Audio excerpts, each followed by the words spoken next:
À Pékin, les autorités chinoises ont fait savoir qu'elles étudiaient très soigneusement les conséquences de cette catastrophe nucléaire. Tandis qu'à Washington, on attend la réponse de la proposition d'aide faite aux soviétiques, réponse non encore reçue. Ici, nous nous trouvons à Saint-Laurent-des-Eaux dans la partie où l'on fait les contrôles de pollution atmosphérique, les contrôles de radiation.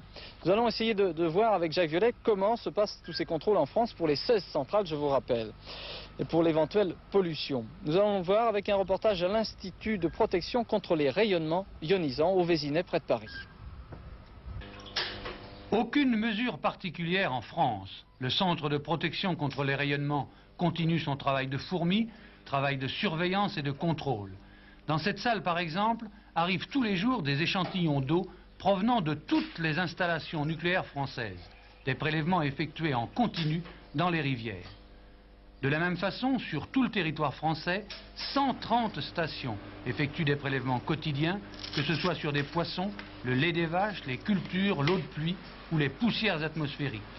Tous ces prélèvements sont analysés, contrôlés et comptabilisés dans cette salle unique au monde pour vérifier le niveau de la pollution de l'environnement.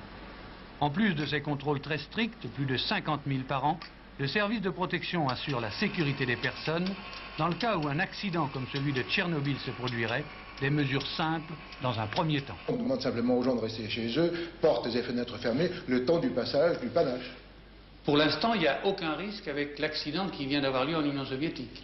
Ah ça, je peux vous dire qu'en France, il n'y a absolument aucun risque. On pourra certainement détecter dans quelques jours le passage des particules, mais du point de vue de la santé publique, il n'y a aucun risque.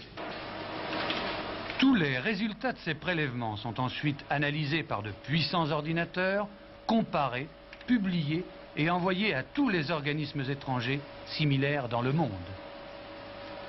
Alors toutes les informations